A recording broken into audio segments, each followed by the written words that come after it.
Halo semuanya, perkenalkan nama saya Rae Rashid Sarjono, NIM 24112011046 dari program studi bioteknologi. Pada kesempatan ini, saya akan mempresentasikan studi kasus mengenai apoptosis dengan judul Peran P53 dalam mengatur ekspresi gen Bugs. Pada presentasi ini, kita akan membahas 4 topik utama. Pertama, mengapa apoptosis atau kematian sel terprogram itu penting. Kedua, kita akan mengenal peran dan fungsi dari protein P53 sebagai sang penjaga genom. Ketiga, yang menjadi inti presentasi ini, yaitu bagaimana P53 meregulasi ekspresi gen Bugs. Dan terakhir, kita akan merangkum mekanisme bunuh diri sel terprogram ini. Sebelum kita masuk lebih dalam, mari kita lihat kembali diagram yang diberikan dalam studi kasus. Diagram ini menunjukkan jalur kematian sel yang kompleks. Secara umum, ada 2 jalur utama, jalur ekstrinsik, yang dipicu oleh sinyal dari luar sel melalui dead receptor, dan jalur intrinsik, yang dipicu oleh stres dari dalam sel dan berpusat di mitokondria. Presentasi saya akan fokus pada protein Bugs, yang bisa kita lihat di sini, beri jeda, tunjuk Bugs di diagram, yang merupakan pemain kunci di jalur intrinsik. Kita akan membahas bagaimana protein P53, yang merupakan aktor di balik layar dan tidak ada di diagram ini, menjadi pemicu utama untuk memproduksi Bugs. Jadi, mengapa apoptosis ini penting? Apoptosis memainkan peran krusial dalam 3 area utama. Pertama, untuk keseimbangan sel. Tubuh kita harus menjaga jumlah sel yang seimbang. Apoptosis bertugas menghilangkan sel-sel yang sudah tua, tidak berfungsi, atau berpotensi berbahaya, seperti sel yang terinfeksi virus.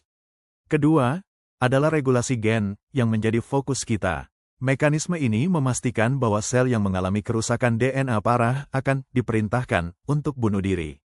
Disinilah P53 berfungsi sebagai pengatur utama dalam memicu ekspresi gen pro-apoptosis seperti gen Bugs.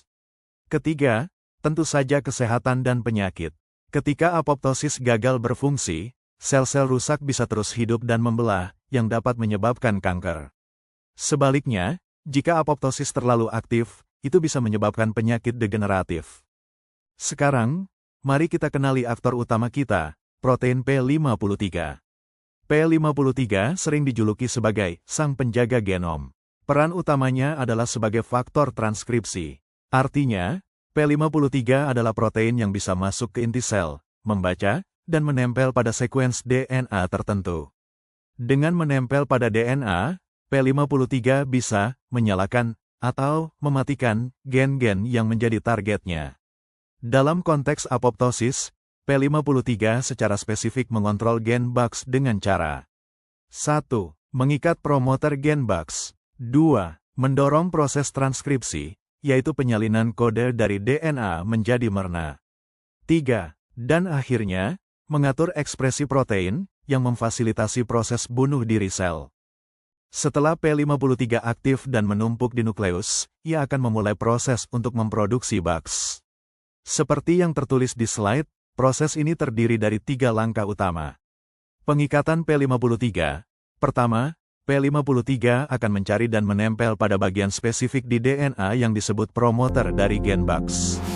Ini adalah langkah pengenalan. Aktivasi transkripsi, penempelan ini berfungsi sebagai tombol on yang memanggil mesin seluler bernama RNA polimerase. RNA polimerase kemudian akan menyalin gen Bugs dari DNA menjadi sebuah cetakan yang disebut merna. Inilah proses transkripsi. Sintesis protein. Terakhir, merna ini akan keluar dari nukleus, lalu dibaca oleh ribosom di sitoplasma. Ribosom akan menerjemahkan kode merna ini menjadi protein Bugs yang fungsional. Inilah proses translasi. Lalu, apa yang dilakukan oleh protein Bugs yang baru diproduksi ini? Bugs akan pergi ke mitokondria. Di sana, ia berhadapan dengan protein penjaga anti-apoptosis seperti BCL2, yang juga ada di diagram soal kita.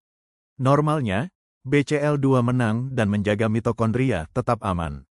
Tapi karena P53 sudah menyala, jumlah protein Bugs kini jauh lebih banyak dari BCL2. Bugs yang menang jumlah ini akan berubah bentuk, lalu menempel dan bergabung dengan protein sejenisnya, yaitu Bug. Gabungan Bugs dan bug inilah yang membentuk pori-pori besar di membran luar mitokondria. Proses ini dikenal sebagai MOMP, atau Mitochondrial Outer Membrane Permeabilization. Dari pori-pori inilah sitokrom C bocor keluar, yang akan memicu tahap eksekusi akhir apoptosis dengan mengaktifkan caspase. Jadi, jika kita rangkum, inilah keseluruhan prosesnya dari awal hingga akhir. Aktivasi P53 dimulai dari kerusakan DNA yang mengaktifkan P53. Ekspresi Bugs, P53 menyalakan transkripsi dan translasi untuk memproduksi banyak protein Bugs. Permeabilisasi mitokondria, Bugs melubangi mitokondria, menyebabkan kebocoran sitokrom C. Dismantling sel, sitokrom C mengaktifkan rentetan caspase yang akhirnya membongkar sel hingga mati. Terakhir, mengapa pemahaman jalur ini sangat krusial? Jalur P53 Bugs ini adalah kunci dalam pengobatan kanker. Lebih dari setengah kasus kanker pada manusia disebabkan oleh mutasi pada gen P53. Artinya, sang penjaga genom ini rusak. Bayangkan sebuah sel kanker dengan P53 yang rusak. Ketika kita berikan kemoterapi atau radiasi, DNA sel itu memang akan rusak parah. Tapi karena P53-nya tidak berfungsi, ia gagal menyalakan gen Bugs. Akibatnya, protein Bugs tidak diproduksi, mitokondria tidak bocor, dan sel kanker itu gagal melakukan bunuh diri. Inilah salah satu mekanisme utama mengapa banyak kanker menjadi resistan atau kebal terhadap pengobatan. Mereka kehilangan kemampuan untuk mati secara terprogram. Sekian presentasi dari saya mengenai peran P53 dalam mengatur ekspresi gen Bugs sebagai mekanisme penting dalam apoptosis. Dan seperti biasa terima kasih.